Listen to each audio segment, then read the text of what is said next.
Short Sermons for All the Sundays of the Year by Reverend Francis Hunault, S.J. Translated, modernized, condensed, arranged, and adapted by Reverend Augustine Worth, O.S.B. Volume 5, On the Christian's Last End. Copyright 1896 by Reverend Augustine Worth. The Sermon for the Sunday after Christmas. The happy end of our years, when the fullness of the time was come. Galatians chapter 4, verse 4. These words have been used and will be used of all men as long as the world lasts. Thus, with the child, the fullness of time may come in 2 or 3 years. That is the end of its years. The fullness of time for the youth or maiden may be in 10 or 20 years. For the man or woman in 30, 40, 50, 60, 70, 80 years. Then comes the end of their years. The same word shall one day be used of us too, but we cannot say how many years must elapse till then.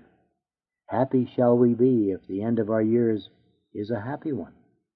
And that's what I wish myself, you, and every one from my heart at the end of this year. Namely, I do not wish in the common mode of expression a happy end of the present year and beginning of the next, but I wish for you and myself, first, a happy end of our years. The object of this wish is a happy death. And second, that it can and should be realized by everyone, and how that is to be done. Friends generally wish one another many years of life and happiness on this day, but I speak of the end of your years. Do I then wish you to die? That is a thing that most men cannot think of without fear and trembling, a thing that is looked on generally in the world as the most terrible of all. For then we must separate from all men, leave all that we loved in the world, and thus, stripped of everything, go into the unknown land of a long eternity. My wish is a melancholy one. I repeat it, and wish you and myself, from my heart, a happy end of our years. I wish to each one the end of his years, but a happy end. I wish you death, but a happy death, and one that shall not come until the years of life determined for each one by the all-wise providence of God shall be accomplished. Then I wish you a just, holy, and happy end of your life, that your death may be precious in the sight of God and His saints. Could I desire anything better for you than this? Is there anything in the world more important for us than a good and happy end to our lives? For what else do we live and spend our lives in this world than that we may die well and happily? At the end, we must leave all things. But what is the value of all that trumpery if we receive eternal goods instead? The loss of $1 is a grievous one for a poor workman who has a wife and children to feed, and to rob him even of that small amount is as much as to condemn him to fast for the whole day.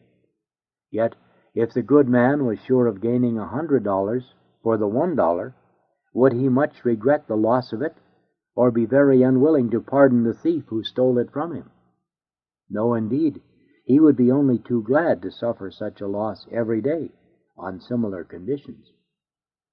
We readily suffer an old coat to be torn if we hope to get a new one in place of it. Now, what is it that we must leave behind us on earth when we come to the end of life? The most precious thing of all that death takes from us is life, and that is very short, uncertain, and inconstant. St. James compares it to a vapor that is seen for a time and suddenly disappears. It is a life of misery and suffering.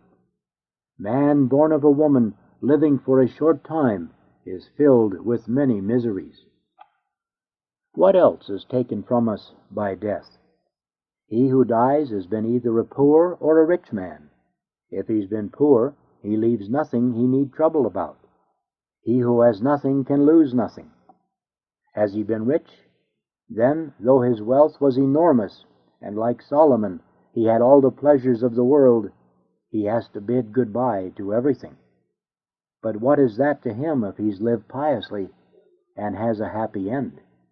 What is all he has left compared to what will be given to him in eternity? We love the world and have a natural inclination to love it more than we love God, although He is our true Father, from whom we receive everything, and from whom we expect an eternal inheritance in heaven. What is the cause of that? Because we have but a dim knowledge of God by faith. We acknowledge indeed that God is to be loved more than all the world can give us.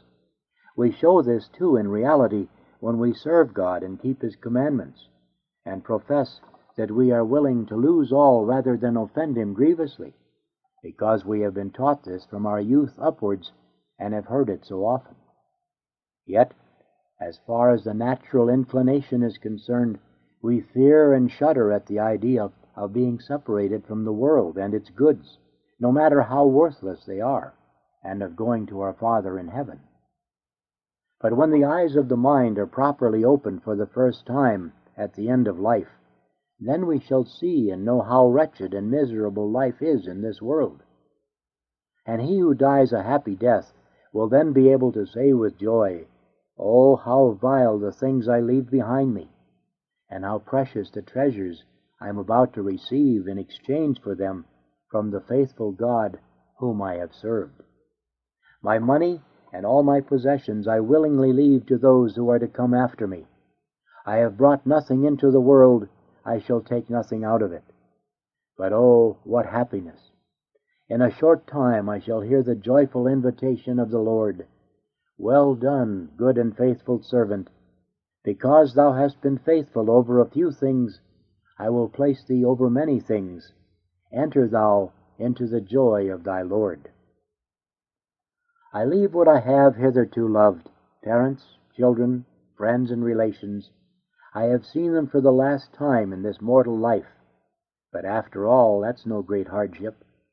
For what delightful company awaits me in heaven in the many millions of angels, holy martyrs, confessors, and virgins, who rejoice together with the most perfect mutual love in God.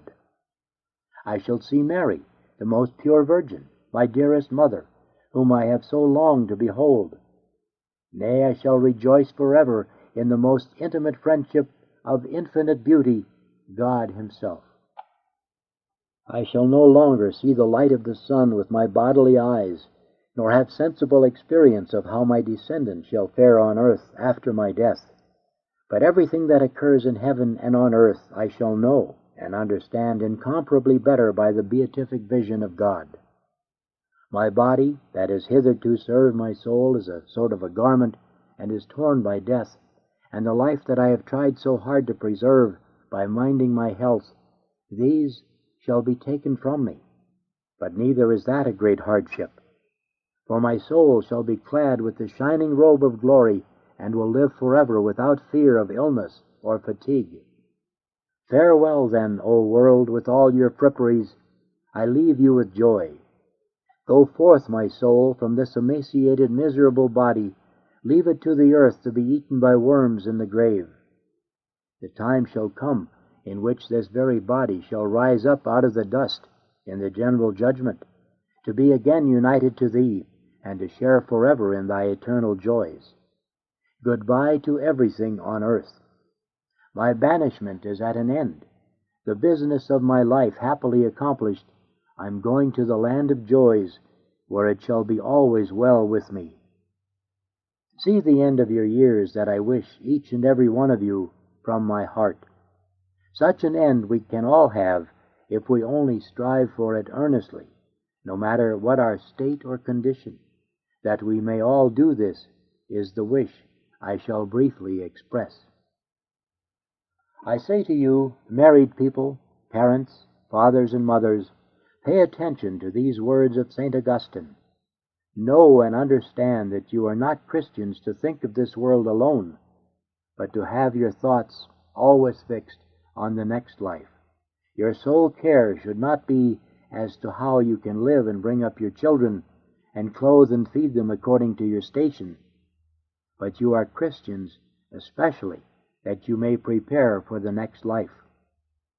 For that reason, the Supreme Lord of heaven and earth has placed you over your domestics as masters and mistresses, and over your children as parents, that you may so rule them and bring them up that not one of them may be lost at the end of his years through your fault. Ah, parents, think of it often, and think on it deeply. What a dreadful thing it would be for a loving father or mother to bring a child into the world that is to fall into the clutches of the devil at the end of his days. And what should not parents do to avert such a dreadful calamity? And what a happiness it is for a loving father or mother to bring into the world a child that at the end of its days shall be brought by the angels into heaven.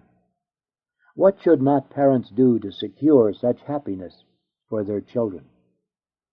Make a resolution to work for a happy end of your years, and it will keep you up to your duty with regard to your children.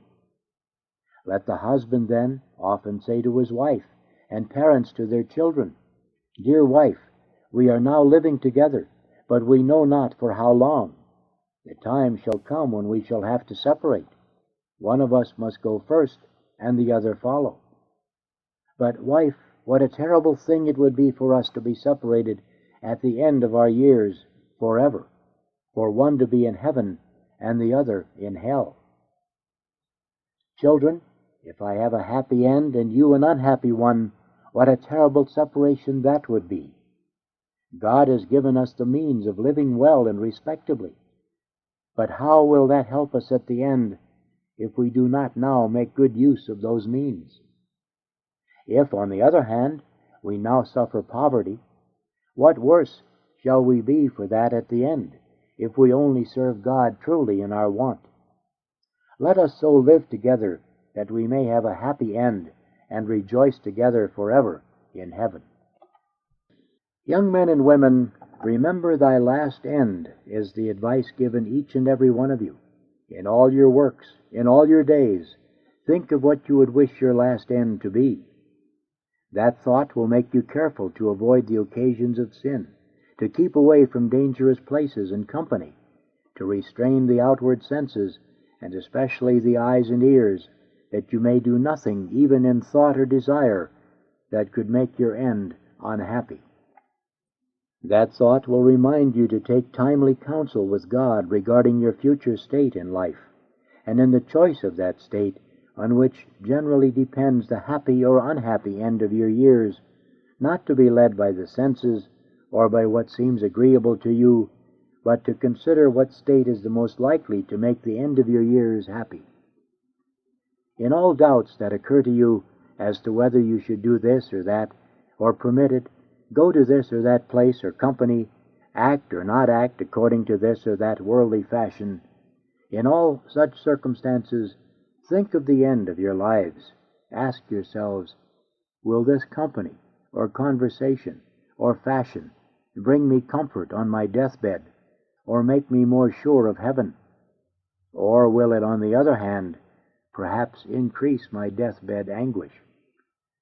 Joy and consolation for you, widows and orphans, desolate, sorrowful, and afflicted Christians. Daniel, describing the many tribulations and afflictions that were to visit different people, adds, "And this until a time. Poor oppressed souls, be patient and resigned to the will of God. What you are now enduring shall last only until a time. It will soon come to an end. Your poverty and want shall last only for a time. They will come to an end. Your sighs and tears shall last only for a time. They shall come to an end. And if you keep always in the friendship of God, it will be a most happy end. For there's no other way to heaven but the way of the cross, of penance, of mortification, of self-denial, of humiliation. Oh, with what joy will you be able to think on your deathbed, now I have suffered what God willed me to suffer. It is all over now, and I'm going into heavenly, eternal joys that shall never end." Sinners, you who are still in the state of sin, do you think you'll be able to say the same on your deathbed at the end of your years? Truly you will then know how little is that which you now esteem so highly, for the sake of which you leave your God. It would be well for you if you had nothing to expect after death, if your souls were capable of crumbling into dust with your bodies. But where shall you go then? Alas, into poverty without end, into hunger and thirst without end, into wailing and gnashing of teeth without end, into hell without end, into that lake of burning pitch, into everlasting fire amongst the demons. See, that will infallibly be the end of your years, if you finish your lives in the state in which you are now. Will you persist in that state? Ah, no. Rather make the resolution with the new year to begin a new life. Then I confidently promise you what I wish from my heart, a happy end of our years. Amen.